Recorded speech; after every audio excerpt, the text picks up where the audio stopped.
4월 달의 주제는 여러분 주보 예배 순서가 적혀있는 오른쪽 면에 보시면 수요 예배 바로 아래 4월 달의 전체 주제와 각 주의 주제, 설교의 제목들과 암송 구절이 기록되어 있습니다. 4월 달의 주제는 무엇인가요? 공동체로 지어져 가는 교회입니다. 이 제목을 정하기 전에 사실은 먼저 정한 좀 제목이 있었는데 주보에 쓰지는 않았습니다. 그 제목은 부활 그 이후였습니다. 그래서 부활, 지난주가 우리 부활절이었는데 부활의 소망, 그 부활 신앙을 갖고 살아가는 그리스도인으로 우리는 어떻게 믿고 어떻게 살아야 되는가, 그 부분을 묵상하고 기도하다 첫 번째로 붙든 것은 공동체입니다. 그래서 4주 동안 공동체에 관한 말씀을 여러분에게 전할 터인데, 성경은 공동체를 뭐라고 얘기하고 있고 또 우리는 어떠한 공동체의 사명을 붙들고 가야 하고 어떠한 위험들을 제거해야 하는지 공동체에 관련된 성경 말씀 속에 진리들을 하나하나 보화를 캐내놓은 것과 같은 그러한 기쁨을 예배 시간마다 누리시기를 바랍니다. 먼저 공동체의 좀 의미, 사전적인 의미를 한번 먼저 볼까요? 국어사전에 보면 공동체를 이렇게 정의하고 있습니다. 운명이나 생활, 목적 등을 같이 하는 두 사람 이상의 조직체, 이렇게 씁니다. 이거 그냥 좀 짧게 좀 보면은요, 운명, 생활, 목적 이렇게 되어 있는데 여기서 기억해야 할 것은 목적입니다. 어떠한 동일한 목적을 가지고 같이 하는 두 사람 이상의 조직체, 모임, 이것을 공동체라고 국어사전은 얘기합니다. 영어의 의미로 좀 들어가 보면 그 의미를 더 깊이 이해할 수가 있는데, 영어로 공동체 하면 커뮤니티라고 그렇게 씁니다. 이 단어의 의미는 함께 나눈다 라고 하는 뜻을 가지고 있습니다. 근데 무엇을 나누느냐가 중요하겠죠. 그래서 피터 생게라고 하는 MIT 교수죠. 제5경영이라고 하는 책을 쓴 지식경영의 석학인데, 이분이 쓴 책에 이 공동체에 대한 이야기를 하면서 함께 나누는데 무엇을 나눌 것인가라고 할 때 두 가지를 얘기합니다. 고통과 이득을 함께 나누는 것, 그 모임, 이것이 바로 공동체다. 그렇다라고 하면 이제 질문을 한번 드려보겠습니다. 우리 인류가 갖고 있는 가장 작은 단위의 공동체는 무엇일까요? 부부겠죠, 부부. 일단은 혼자는 공동체를 형성할 수가 없습니다. 자웅동체나 뭐 아메바나 암수가 같이 있는 요런 거 아니면 절대 공동체가 될 수 없어요. 둘 이상이 있어야 하는데 둘 이상으로 존재하면서 가장 작은 단위는 딱 2명, 부부입니다. 사실은 우리 인류 문명이 시작되면서부터 꼭 성경 안으로 들어오지 않더라도 인류는 사람이라면 반드시 공동체를 이루며 살아왔다, 이렇게 이야기할 수 있겠습니다. 가족 공동체로 시작해서 시족 공동체, 마을, 부족, 국가 공동체, 그래서 우리는 이렇게 살아오고 있습니다. 그러나 오늘 뭐 이런 사회학적인, 인류 사회학적인 공부를 하려고 우리가 모인 것은 아니기 때문에 성경 안에서는, 성경은 공동체에 대해서 뭐라고 얘기하고 있을까요? 오늘 본문인 요한복음 17장의 말씀은 예수님의 대제사장적 기도, 뭐 이런 별칭을, 제목을 가지고 있습니다. 18장으로 넘어가면 예수님이 잡히시는 말씀이 나와요. 이 얘기는 무엇인가 하니, 예수님께서 십자가에 잡혀서 십자가에 달리시기 바로 전 마지막 아버지 하나님께 대제사장의 마음을 가지고 하나님께 드렸던 기도문, 이게 요한복음 17장입니다. 요한복음 17장은 처음부터 끝까지 예수님이 잡히시기 전에 하나님께 드렸던 기도로 되어 있어요. 그래서 여러분들이 기도는 어떻게 해야 하는가, 무엇을 기도해야 하는가를 잘 모르실 때는 요한복음 17장의 말씀을 찬찬히 읽어보시고 연구하고 묵상해보시면 무엇을 기도할지 그 답을 찾으실 수 있을 겁니다. 잡히시기 전에, 십자가에 달리시기 전에 아버지 하나님께 드렸던 기도다라고 하면 얼마나 중요할지 여러분 짐작이 가시지 않습니까? 예수님께서 아버지 하나님께 잡히시기 전에 마지막 드렸던 기도다. 오늘 그 기도에서 요한복음 17장 11절의 말씀에 보면 예수님이 무엇을 하셨는지를 우리는 알 수 있습니다. 같이 한번 읽어볼까요? 시작. 거룩하신 아버지여, 내게 주신 아버지의 이름으로 그들을 보존하사 우리와 같이 그들도 하나가 되게 하옵소서. 사실은 11절에 그들이 하나가 되게 하옵소서라고 기도하시는 것이 11절 한 번만 나오진 않습니다. 요한복음 17장에 나와 있는 이 기도문을 좀 짧게 요약을 해보면은요, 아버지께서 나를 세상에 보내신 것처럼 나도 저들을 세상에 보냅니다. 그들을 세상 가운데 있게 하소서. 그러나 그들을 세상의 정신으로부터는 지켜주십시오. 그리고 나서 많이 강조하신 말씀은 그들을 우리와 같이 하나 되게 해 주십시오 라고 하는 기도입니다. 저들도 한 몸 되게 하십시오. 우리와 같이 하나 되게 하십시오. 우리는 삼위 하나님을 말씀하시죠. 서로 세 위격으로 되어 있으나 사랑 가운데 하나로 한 몸으로 존재하시는 바로 그런 삼위 하나님처럼 우리처럼 저들도 서로 각기 다른 모습과 성정과 신앙과 가치관을 가지고 있으나 그들도 우리처럼 한 몸 공동체로 지어져 가게 해 주십시오. 이게 예수님의 간절한 기도였습니다. 근데 우리가 기도에 대해서 1월부터 쭉 말씀을 듣고 있습니다. 기도는 무엇이죠? 기도는 그냥 하나님께 무엇인가를 이렇게 청구서를 내미는 것처럼 읊조리는 것이 아니라고 하였습니다. 기도는 사역입니다. 기도는 삶의 실천이고 기도는 살아냄입니다. 예수님은 이런 기도를 드리시고요, 기도만 하고 그냥 그 이후에 아무런 액션이나 삶의 실천을 안 하신 게 아니었습니다. 예수님은 이 기도를 자신의 공생의 마지막 삶으로 십자가에서 이루어내시고 기도를 살아내시죠. 에베소서 2장 13절과 14절의 말씀에 보면 이것이 무슨 말씀인지 우리가 이해할 수 있습니다. 우리 같이 한번 읽어볼까요? 시작. 이제는 전에 멀리 있던 너희가 그리스도 예수 안에서 그리스도의 피로 가까워졌느니라. 그는 우리의 화평이신지라. 둘로 하나를 만드사 원수된 것 곧 중간에 막힌 담을 자기 육체로 허시고. 아멘. 예수님이 요한복음 17장에 기도하실 때 우리와 같이 그들도 하나가 되게 하옵소서라고 할 때 그들이 결코 하나 될 수 없는 존재라고 하는 것을 예수님은 알고 계셨던 거예요. 어떻게 할 때 이들이 하나 될 수 있는 건가요? 예수님의 십자가에서 흘리신 보혈, 이것으로 이들은 하나 될 수 있습니다. 그래서 예수님은 아버지 하나님께 기도한 것뿐만 아니라 기도한 것을 살아내고 이루시는 거예요. 그리고 사도 바울을 통해서 에베소서에 그렇게 기록합니다. 이제는 전에 멀리 있던 너희가, 어느 정도 멀리 있었냐 하면 지구 저 건너편 반대편에 있는 것처럼 멀리 있었죠. 유대인과 이방인 헬라인은 그 정도로 멀리 있었던 존재죠. 이 이야기를 오늘 우리의 언어로 바꾸면 유대인과 헬라인이 같이 하나가 될 수 있나? 이 얘기는 이거와 같습니다. 우리가 개, 돼지나 고양이와 하나가 될 수 있을까요? 이 얘기와 같아요. 우리가 개나 돼지나 가축이나 다른 어떠한 동물과 하나 될 수 없다면 유대인과 헬라인, 이방인은 결코 그들도 하나 될 수 없어요. 그렇게 멀리 떨어져 있었던 것이죠. 그러나 그들이 예수 그리스도의 십자가와 십자가에서 흘리신 보혈로 그들이 하나 됐다, 이렇게 표현합니다. 에베소서 2장 14절은 조금 더 격한 표현을 씁니다. 둘로 하나를 만드사 원수된 것이라고 표현합니다. 여러분 옆에를 좀 보십시오. 옆에를, 특히 부부들 유심히 살펴보십시오. 여러분의 남편과 아내를 어떻게 헌의로 보이십니까? 왼수로 보이십니까? 우리 부부는 헌이죠. 내 사랑이죠. 내 사랑. 제 핸드폰에 제 이렇게 아내 번호를 딱 치면은요, 내 사랑 이렇게 뜹니다. 그래서 아내 이름을 뭐라고 여러분 저장해 놓으시나요? 사랑받기를 원하시는 분은 내 사랑 이렇게 해 놓으시면 반찬이 달라질 겁니다. 부부가 이 땅에 존재하는 가장 작은 공동체예요. 그런데 우리는 그 부부로 10년, 20년을 살아도 내 사랑, 헌이 시작했다가 나중에 어떻게 돼요? 이 왼수 이렇게 바뀌어요.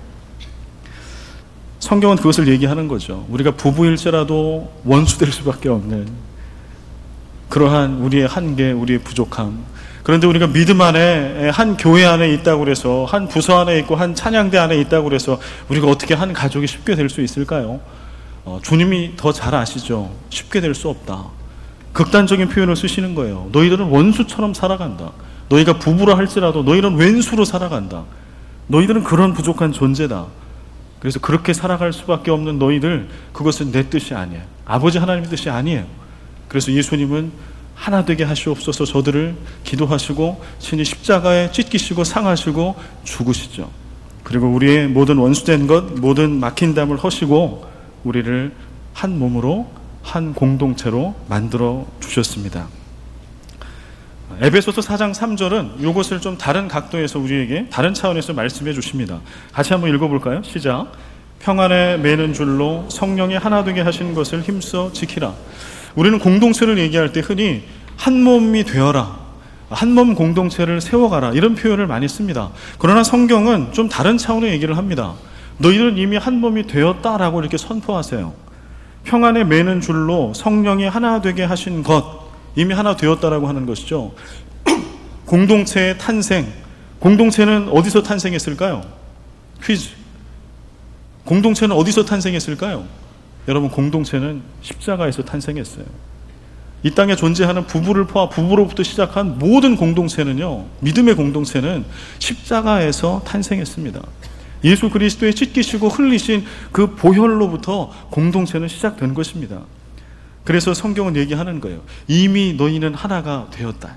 성령 안에서, 보혈 안에서 하나가 되었다. 너희들이 할 일은 그 하나됨을 힘써 지켜라.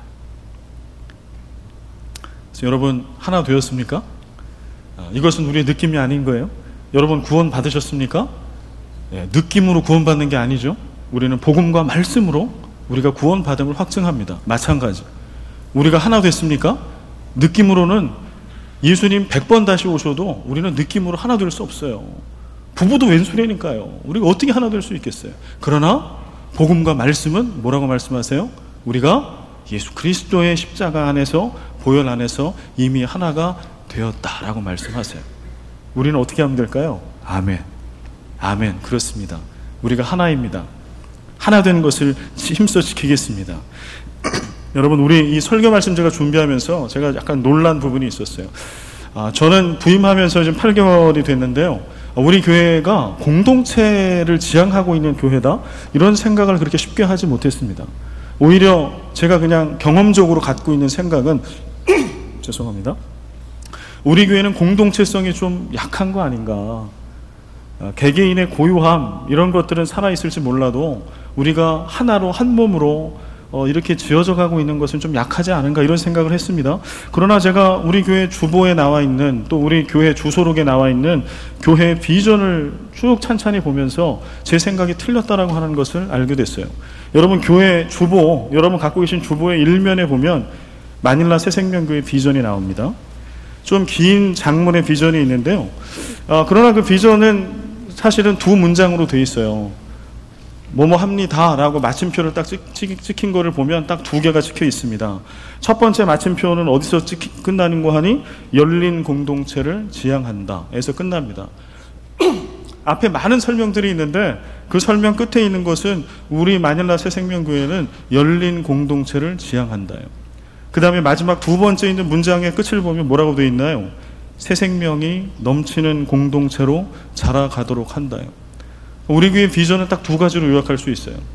열린 공동체, 또 하나는 새 생명이 넘치는 공동체. 제가 깜짝 놀랐어요. 이게 우리 교회가 18년 동안 추구해 왔던 우리 교회의 비전이구나. 그 안에 공동체가 있구나라고 하는 거예요. 그러나 우리가 18년을 되돌아보고 오늘 우리의 모습을 돌아보면 부인할 수 없는 사실은 이 땅에 존재하는 모든 교회가 그러한 것처럼 그냥 가족들끼리 몇 명 모이는 교회를 제외하고는 우리처럼 수백 명 내지는 수천 명 모이는 교회들은 모두 다 공동체성이 회복되지 않고 무너지는 것 때문에 고민합니다. 최근에 나온 책 중에 제가 이번에 설교 준비하면서 이제 읽었던 책 중에 하나는요, 교회, 가나안 성도를 어떻게 이해할 것인가 라고 하는 책이에요. 정재용 교수라고 실천신학대학원 대학교의 종교사회학 교수인데요, 이분이 쓴 책입니다. 최근에 쓴 책이에요. 그 책에 가나안 성도에 대한 이야기를 이 교수는 쓰고 있습니다. 여기서 가나안 성도는 어떤 성도를 이야기하는 거 하니, 신앙은 있어요. 이게 통계를 거기다 써놨는데 적어도 10년 정도 내지 10년 이상을 교회에서 출석하며 교회 생활을 했던 분들이랍니다. 가나안 성도라고 하는 분들이. 그래서 가나안 성도는 어떤 사람이냐? 가나안을 거꾸로 하면 안 나가죠. 예수는 믿으나 교회를 안 나가는 성도들을 가난한 성도라고 이야기합니다. 그런데 이분이 이제 거기에 쓰기를 우리나라 대한민국 크리스찬 중에 가난한 성도가 몇 명 정도 되는가라고 할 때 여러 가지 근거를 들으면서 약 100만 명 정도가 있다 이렇게 씁니다. 그러니까 이 이야기는 뭐냐면 이분들이 한 10년 이상은 교회를 다닌 거예요. 여러분과 저처럼. 그러다가 어느 날 교회에 염증을 느끼고 교회를 떠난 겁니다. 그러나 신앙을 갖고 있는 거예요. 신앙을 잃어버려서 교회를 떠난 게 아니라 교회에서 채워지지 않는 자신의 신앙의 목표, 신앙의 모습들 이런 것 때문에 교회를 떠난 거죠. 그리고 더 온전한 신앙을 찾아 나서는 그런 유랑민이 되어버린 겁니다. 거기에 이 저자가 이런 것들을 써요. 교회가 건강한 공동체성을 잃어버렸기 때문에 가난한 성도들이 이렇게 많이 생겨난다라고 하는 거예요. 여러 요인 중에. 그리고 나서 교회가 어떻게 공동체성을 잃어버렸는가 3가지로 요약을 합니다. 첫 번째는 이렇게 공동체성을 잃어버렸다라고 씁니다. 개인의 고유성을 무시한 강압적인 획일화. 공동체를 지향하고 추구하나 이것은 그냥 전체 공산주의나 전체주의처럼 획일화되어 있다라고 하는 것이죠. 그래서 교회에 가보면 그 교회가 추구하고 있는 뭐 슬로건이나 비전이 있다면 모든 성도들이 그냥 개인의 은혜나 개인의 개인됨, 장점 이런 거 상관없어요. 모두 다 그렇게 가야 하는 거예요. 여기 실증을 느껴서 교회를 떠난다라고 하는 거예요. 두 번째는 교회가 무분별한 수다 클럽 공동체로 변질되기 때문에 교회를 떠난답니다. 이 공동체는요 좀 열려 있는 거예요. 열려 있는데 너무 열린 거예요. 모이기만 하면 수다를 떠는데 이게 나눔이죠. 나눔이라고 하는 형식을 들어서 나누는데 모든 걸 다 나눠. 그런데 이것이 각각의 가정의 식탁 위에, 카페에 찻잔이 놓여있는 그 위에 가십거리가 되는 것이죠. 기도를 해달라고 나눴는데 가십거리가 되는 거예요. 상처받는 것이죠. 열려있는 것 같으나 이것은 구멍난 공동체죠. 이런 거 상처받고 교회를 떠난다. 그래서 가난한 성도가 된다라고 저자는 쓰고 있습니다. 세 번째는 이거예요. 앞에 첫 번째, 두 번째가 염증나는 거예요. 너무 획일화돼서 이래야 됩니다 라고 이렇게 억지로 나를 끼워 맞추는 강압적인 공동체 싫다. 그리고 너무 열려있다 보니까 개인의 어떤 프라이버시나 인격이 존중받지 못하는 이런 거 싫다. 그래서 우리는 그런 거 안 한다. 공동체 안 하겠다. 나눔 안 하겠다. 극단적인 개인주의, 폐쇄적, 개토화된 그러한 공동체가 아닌 공동체로 존재하는 거죠. 이런 3가지의 모습 때문에 교인들이 교회를 떠나 가난한 성도가 된다라고 저자는 씁니다. 여러분들 좀 동의가 되시나요? 우리는 어디쯤 와 있는 걸까요? 공동체의 사명과 고민을 좀 찾아보고자 합니다. 공동체와 일반 집단이 다른 점이 있어요. 그것은 무엇인고 하뇨? 공동체는 사명을 중심으로 모여있는 집단입니다. 사명은 공유 가치라고 이렇게 얘기합니다. 다른 말로는 공동체의 존재 목적이에요. 공동체의 존재 목적이 바로 공동체의 사명입니다. 그리고 이것은 공동체의 모든 구성원들이 공유하고 있는 공유 가치입니다. 이것이 있어야, 공동체는 사명이 있고 공유 가치가 있어야 존속하고 발전이 가능합니다. 그게 없으면 그저 집단이고 떼거리가 될 수밖에 없습니다. 예를 들어보겠습니다. 구약에 출애굽을 하여서 광야를 지나고 가나안 땅에 정착하여서 하나님의 나라를 세워가야 할 이스라엘 백성이 있었어요. 이들이 집단이죠. 이들은 집단입니다. 성인 남자만 60만 명이 넘는 집단이었습니다. 근데 그들이 하나님께서 그들에게 주신 사명, 그들의 공동체의 목적을 잃어버려요. 가나안 땅 이방 신들로 가득 찬 그 땅에 하나님이 주인 되시는 거룩한 하나님의 나라를 세워가는 게 이들의 사명입니다. 그런데 이들이 사명을 잃어버려요. 그 순간에 이스라엘 백성은 뭘로 전락하는 거예요? 떼거리로 전락해요. 떼거리. 화적 떼거리. 조폭 떼거리. 승냥이 떼거리. 똑같아요. 신약에 초대교회가 있습니다. 성령님을 주시고 성령으로 인하여 교회가 탄생하죠. 초대교회를 통해서 하나님이 주인 되시는 거룩한 나라, 또 그러한 교회를 세워가라. 땅끝까지 내 증인이 되어 복음으로 생명을 얻는 그런 부활의 공동체를 세워가라. 이것이 초대교회 교인들에게 준 사명이었습니다. 그래서 자신의 것을 다 사도들의 발 앞에 내려놓고 소유조차도 서로 나눠가며 네 것 내 것 없이 모두 다 그리스도의 것으로 시간과 공간과 물질을 다 나눴던 공동체, 초대교회 공동체, 초대교회. 그런데 이들이 점점 기독교가 국교화돼가고 조직화돼가면서 기독교 왕국이 돼가면서 그 사명을 잃어버리죠. 그리고 나서 이들은 사명을 잃어버린 집단과 떼거리로 변질되게 되었습니다. 기독교 공동체는 사명 공동체로 불려야 할 것입니다. 오늘 6절 말씀에 보면 기독교 공동체, 우리가 가지고 있는 신앙 공동체는 어떠한 것을 사명으로 붙들어야 하는지를 예수님의 기도 가운데 우리가 알 수 있습니다. 6절 말씀 중에 일부분을 같이 읽겠습니다. 시작. 세상 중에서 내게 주신 사람들에게. 세상 중에서 내게 주신 사람들에게. 예수님이 하나님께 기도하는데 이렇게 고백하는 거예요. 하나님께서 내게 사람들을 주셨습니다. 이렇게 기도하시는 겁니다. 제가 문제를 내겠습니다. 하나님께서 그 아들 되신 예수 그리스도께 주신 것은 무엇일까요? 사람만 주셨을까요? 아버지 하나님께서 그 아들 예수 그리스도께 무엇을 주셨을까요? 사람만 주진 않으셨겠죠.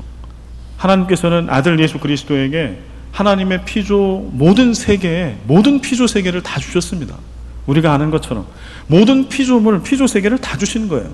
거기는 사람도 포함되어 있고요, 자연도 포함되어 있고 힘과 권력도 포함되어 있습니다.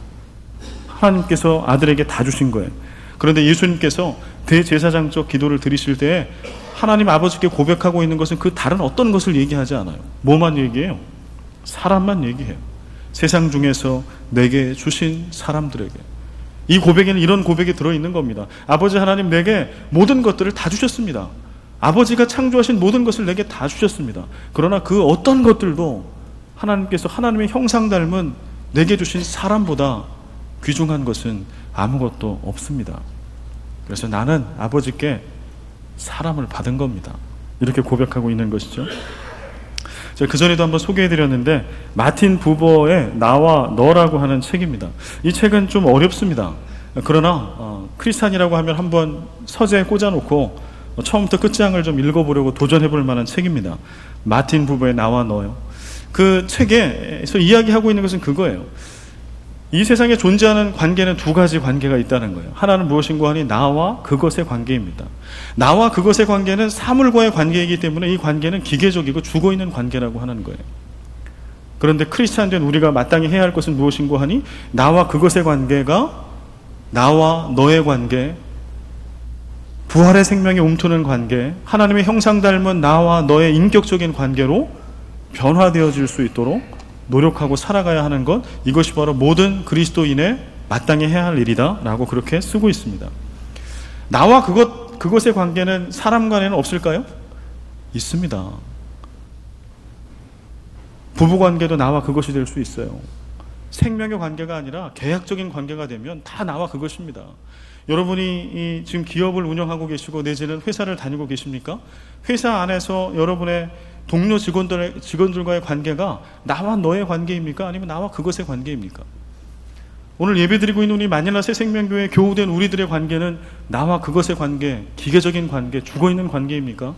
아니면 나와 너의 주님의 형상 닮은 존귀한 나와 너의 부활의 소망이 움터나는 그런 관계인가요?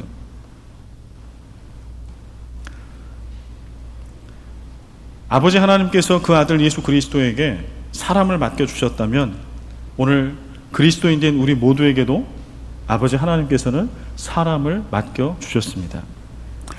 우리 각자에게 하나님께서 맡겨주신 사람들이 있다라고 하는 거예요. 오늘 예배를 통해서 여러분 좀 생각해 보시기 바랍니다. 묵상해 보시기 바랍니다. 하나님께서 내게 맡겨주신 사람은 누구일까? 가장 가까운 것은 가족이 있겠죠. 내 남편, 내 아내, 내 자녀들, 그리고 나서 확장. 여러분 옆에를 좀, 좌우를 좀 살펴주십시오. 앞뒤를 좀 살펴주십시오. 좀 이렇게 보라 그러면 좀 낯설죠, 그죠? 본 걸로 치고. 그분들이 하나님께서 여러분에게 맡겨주신 사람이지 않을까요? 그래서 우리가 교회 공동체로 있는 거 아닐까요? 여러분의 집에 있는 아떼와 드라이버가 하나님께서 우리에게 맡겨주신 사람이 아닐까요? 여러분이 속해 있는 각각의 공동체, 오바댜, 에스더회, 장로회, 안수립사회, 권사회, 종직회, 찬양대, 각 교회 학교 부서, 주위를 돌아보면 많이 있는, 함께 소속되어 있는 그들이 하나님께서 내게 붙여주신 사람이 아닐까요? 마빈 플라자 빌딩 근처에 있는 우리가 늘 만나는 그 필리피노, 바로 그들이 하나님께서 우리에게 붙여주신, 보내주신, 맡겨주신 사람이 아닐까요? 하나님께서는 우리에게 돈과 물질을 맡겨주셨죠. 명예와 권세를 맡겨주셨습니다. 그러나 아울러 사람들을 맡겨주셨습니다. 가정과 일터를 우리에게 맡겨주셨습니다. 그러나 그 중에서 우리가 무엇을 가장 귀하게 여기느냐에 따라서 우리 삶의 내용과 모양이 완전하게 달라집니다. 정지원 시인의 시, 사람이 꽃보다 아름다워 라고 하는 시가 있습니다. 이것은 이제 안치환이라고 하는 가수가, 노래하는 사람이 작곡을 해서 그 시를 이렇게 가사로 하여 노래를 만들어서 불렀죠. 참 많이 부르고 불려지는 노래입니다. 사람이 꽃보다 아름다워. 그 중에 일부를 제가 좀 읽어드리겠습니다. 누가 뭐래도 사람이 꽃보다 아름다워. 이 모든 외로움 이겨낸 바로 그 사람. 누가 뭐래도 그대는 꽃보다 아름다워. 노래의 온기를 품고 사는 바로 그대. 바로 당신, 바로 우린 참사랑. 지독한 외로움에 쩔쩔 매번 사람은 알게 되지. 그 슬픔에 굴하지 않고 비껴서지 않으며 어느 결에 반짝이는 꽃눈을 닫고 우렁우렁 잎들을 키우는 사랑이야말로 짙푸른 숲이 되고 산이 되어 메아리로 남는다는 것을. 이 시인, 정지원 시인이라고 하는 이 시인의 시와 안치환이라고 하는 이 가수의 이 노래를 보면, 이 사람이 정말 노래한 대로, 시를 쓴 대로 살았다면 이 사람은 사람을 꽃보다 아름다운 존재로 여기며 살아가는 사람임에 틀림이 없습니다. 대신 묻습니다. 여러분, 정말 사람이 꽃보다 아름다운가요? 여러분도 그렇게 느끼십니까? 좀 고개를 끄덕이는 한두 분이 계시는데, 그분한테는 꽃보다 사람이 아름다운 것 같습니다. 대부분은 아니신가요? 제가 오늘 이 설교를 준비하고 원고를 쓰면서 제 스스로에게도 물어봤어요. 나에게는 사람이 꽃보다 아름다운가? 죄송하지만 저에게는 꽃이 더 아름답습니다.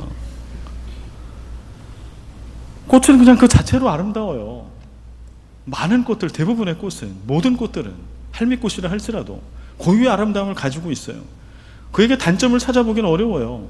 그가 나를 치받거나 나를 모함하거나 나와 원수될 일이 없기 때문에 그렇죠. 그러나 사람은 모르겠어요. 한 1초 정도 아름다울 수 있을지 모르겠나.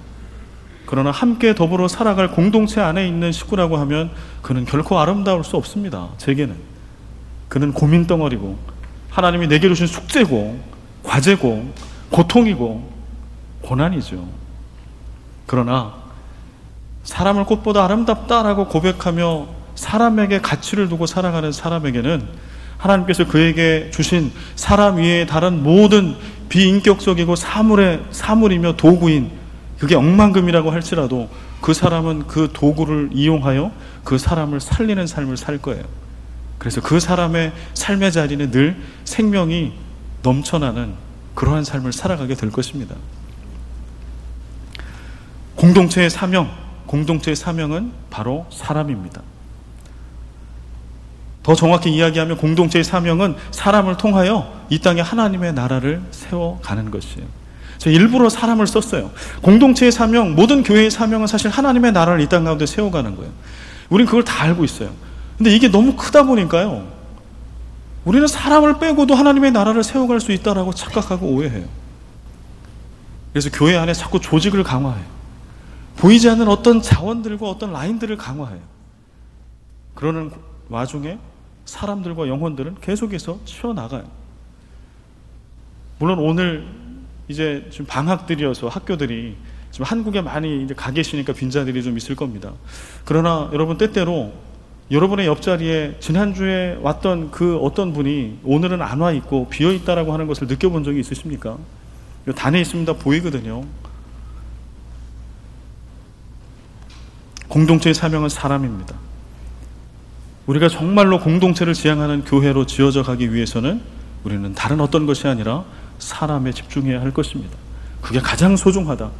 혹시 내 이성적으로, 논리적으로는 그는 꽃보다 추해, 꽃이 더 아름답지 라고 하는 생각이 들지라도 우리는 고백해야 합니다.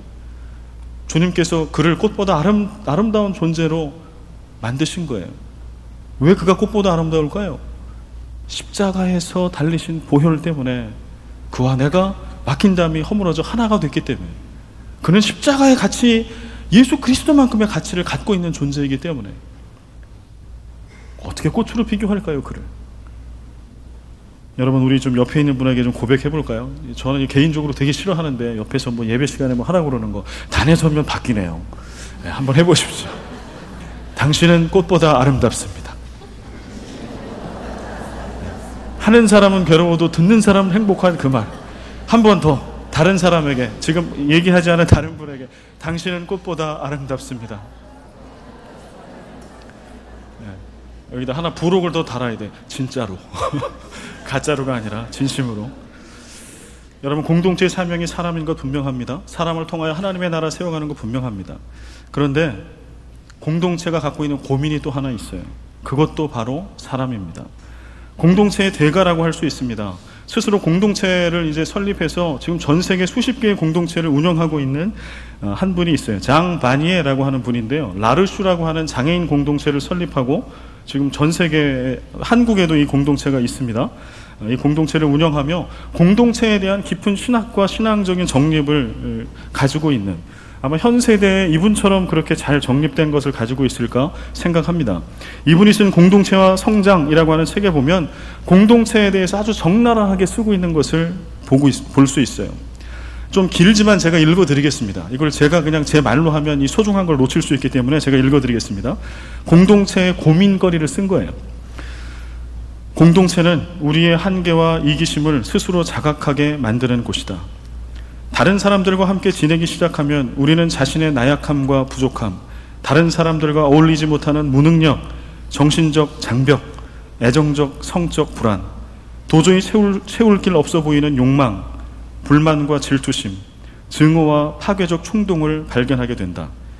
우리가 혼자 있을 때에는 모든 사람을 다 사랑한다고 믿는다. 그러나 우리가 다른 사람들과 함께 있게 될 때는 사랑하는 능력이 절대로 부족하며 다른 사람들의 삶을 철저히 부정하는 자신을 발견하게 된다. 이처럼 공동체 생활은 우리의 한계와 약점과 무지를 뼈저리게 들추어낸다. 뜻밖의 우리 내부에 존재하는 괴물들을 발견하게 되면 우리는 그것들을 쉽사리 인정하지 못하게 된다. 공동체는 우리의 능력과 더불어 한계도 받아들일 때 점차 해방의 자리로 굳어간다. 여러분, 공감이 되십니까? 사람이 공동체의 사명이고 목적이에요. 그런데 그 사람이 사실은 공동체의 고민이고 숙제입니다. 제가 읽어드린 것 중에 제 마음을 좀 강타했던 건 이거였어요. 우리가 혼자 있을 때에는 모든 사람을 다 사랑한다고 믿는다. 그러나 우리가 다른 사람들과 함께 있게 될 때는 사랑하는 능력이 절대로 부족하며 다른 사람들의 삶을 철저히 부정하는 자신을 발견하게 된다. 제가 저희 아버지 어머니에 대한 그 사춘기 때의 그 상처들 때문에 온전히 사랑하지 못하는 약점이 제 가운데 있는데, 은혜 받게 되면 늘 다짐하죠. 우리 어머니 아버지 얼마나 소중한 분인가. 사랑해야지, 존경해야지, 내 부모님이니까. 그리고 이제 한 달에 한 번인가 두 달에 한 번 이렇게 세월이 흘러서 만나요. 대화를 하다 보면 갑자기 불이 올라와요. 그리고 발견해요. 내가 여기까지구나. 신기하죠? 멀리 떨어져 있으면 사랑이 그렇게 많은데 왜 얼굴을 대면하면 그 사랑이 사라질까요? 여러분도 그러지 않습니까? 멀리 떨어져서 이야기할 때는 우리 모두 다 사랑주의자가 될 수 있어요. 박애주의자가 될 수 있습니다. 평화주의자가 될 수 있습니다. 그러나 그 사람의 눈동자에 나의 모습이 담겨있는 것을 볼 정도의 거리에 우리가 서게 되면 우리가 얼마나 우리 안에 사랑이 없는지, 내가 얼마나 부족한 자이고 내가 얼마나 철저히 가면을 쓰고 살아가는 자인지를 우리는 대면하게 됩니다. 그런데 공동체라고 하는 것이 그것을 발견하게 해주는 자리라고 하는 거예요. 그런데 수많은 교회들이요, 공동체를 추구합니다. 정관이고 비전이고 사명에 공동체를 웬만한 교회는 다 넣어요. 그리고 얘기해요. 우리는 신앙 공동체, 우리는 선교 공동체, 교육 공동체, 사랑 공동체 다 얘기합니다. 그러나 제가 많은 교회들을 경험하고 보고 만나고 듣지만 진정한 믿음의 공동체가 과연 몇 개나 있을까요? 왜 그럴까요? 우리의 부족한, 사랑이 없는 부족한 모습이 적나라하게 공동체를 지향하게 되면 드러나요. 그게 싫은 거예요. 직면하기 싫은 겁니다. 멀리서 그냥 바라보면서 나에게는 사랑이 있다고, 우리 교회는 사랑이 있다고.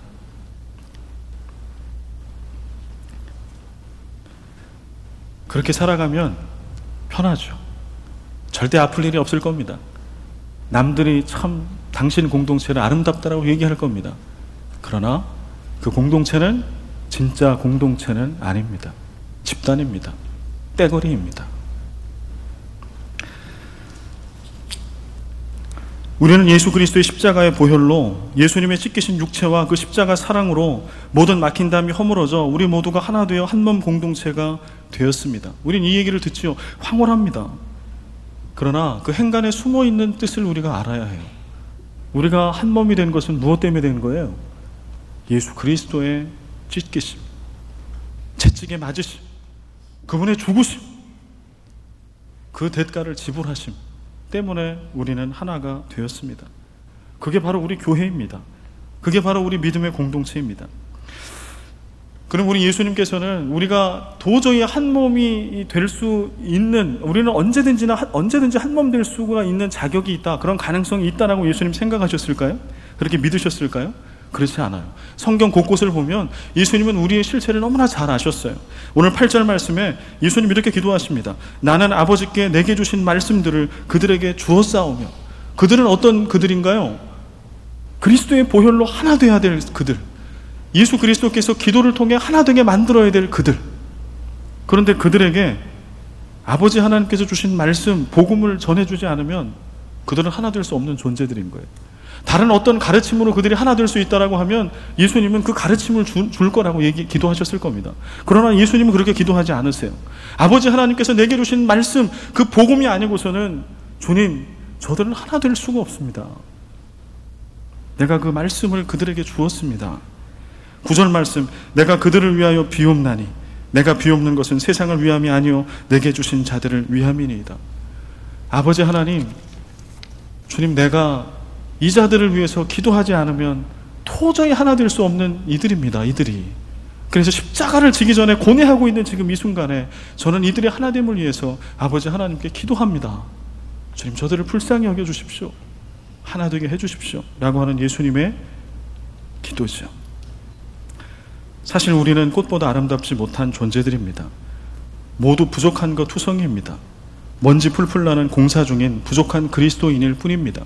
이미 도래한 하나님의 나라와 완전히 완성될 예수 그리스도의 재림과 더불어 완성될 하나님의 나라 그 사이에서 우리는 늘 방황합니다. 그런 존재들입니다. 다른 것뿐인데 늘 틀리다고 생각합니다. 다른 의견을 이야기하는데 그가 우리의 원수가 됩니다. 그냥 이 일을 서툴러서 잘 못한 것뿐입니다. 그러나 그가 밉습니다. 그가 공동체의 주적이 되고 공적이 됩니다.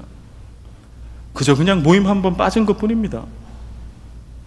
그저 그 자리를 지키지 못한 것뿐입니다. 그러나 우리의 눈에는 그가 공동체를 깨는 자로 보여요. 그냥 그렇게 사춘기를 지나가는 우리의 아이가 자기 자신도 주체할 수 없어서 부모에게 한번 대든 것뿐입니다.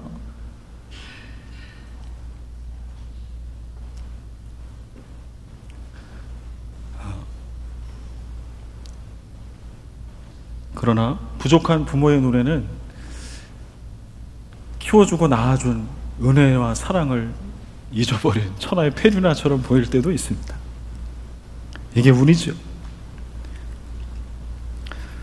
성격은 다른 거라고, 틀린 게 아니라고 알고 있고 배우지만 우리 삶의 자리, 공동체의 자리에 앉아 서로의 호흡을 느끼는 그 자리에 오게 되면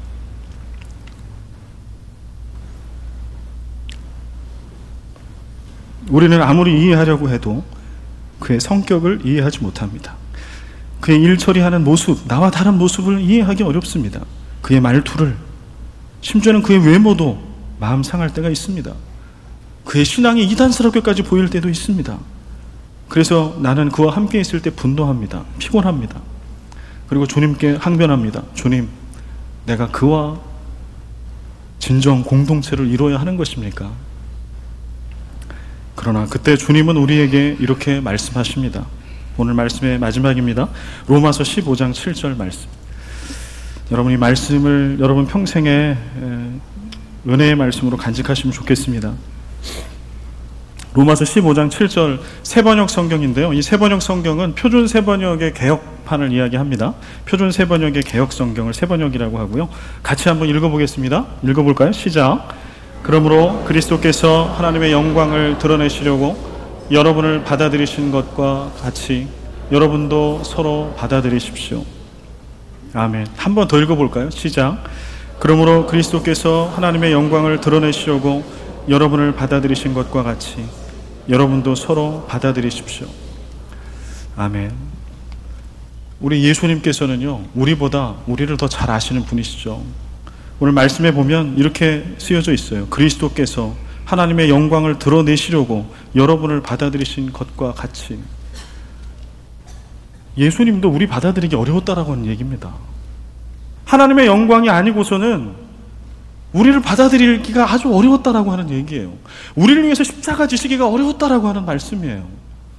근데 예수님께서 십자가를 지실 수 있었던 이유는 하나님의 영광을 바라보고 나아가셨기 때문이었다라고 로마서는 고백합니다. 여러분 오늘 주위를 돌아보면 사람을 보면 우리는 받아들일 수 없습니다. 부부간에도 받아들이기 어려운데요. 가족간에도 어려운데 오늘 공동체 안에 그를 어떻게 받아들입니까? 이것은 강요입니다. 불가능합니다. 그러나 오늘 복음은 우리에게 얘기합니다. 그리스도께서 받아들일 수 없는 나를 하나님의 영광을 드러내시려고 받아들이신 것과 같이 여러분들도 서로를 용납할 수 없는 그를 그렇게 받아들이십시오. 우리 교회는 투명하고 개혁적인 열린 공동체를 지향해 왔습니다. 새 생명이 넘치는 새 생명의 공동체를 지향해 오고 있습니다. 언제 가능할까요? 주님께서 우리를 받아들이신 것처럼 우리도 서로를 받아들일 때. 여기에는 조건이 필요 없어요. 그의 조건 때문에 받아들이는 것이 아니기 때문에. 무엇 때문에 받아들여요? 하나님의 영광을 위해서. 하나님의 영광을 위해서. 오늘 나를 살리시고 오늘 나를 믿어주시고 나를 신뢰하시고 그래서 오늘 이 예배의 자리에 우리를 불러주시고 마닐라의 가장 좋은 교회, 가장 희망이 있는 교회, 하나님이 아끼시는 교회, 사랑하는 교회, 이 마닐라 새생명교회 교회의 거룩한 한 부분으로 여러분과 저를 보내주셨는데 우리 삶의 자리에 주님이 우리를 그렇게 받아주신 것처럼 우리도 서로를 받아들이고 용납하여 아름다운 믿음의 공동체, 사람을 살리는 공동체, 그렇게 하나님의 나라를 세워가는 공동체 세워갈 수 있기를 간절히 소원합니다. 아버지 하나님, 우리는 부족합니다. 우리는 죄인입니다. 우리는 여전히 멀리 있을 때만 사랑이 있고 함께 가까이 가면 그 사랑이 증발되어지는, 없어져 버리는 그러한 부족한 자들입니다. 우리는 하나 되기가 불가능한 자들입니다. 주님, 그 모든 것을 다 아시고도 친히 십자가를 지셨습니까? 그 모든 것을 아시고도 아버지 하나님께 기도하셨습니까? 주님, 오늘도 그리스도의 십자가의 보혈이, 오늘도 부활의 능력이 헛되지 않도록 성령께서 하나 되게 하신 것을 힘써 지켜가는 우리 교회가 되게 하시옵소서. 내가 되게 하여 주시옵소서. 우리의 가정이 사랑으로 하나 되게 하시옵소서. 주께서 나를 용납하신 것과 같은 용납함이 우리의 가족 공동체 가운데 있게 하여 주시옵소서. 하나님, 우리 교회 공동체 가운데 그러한 용납함이, 받아들임이 있게 하여 주시옵소서.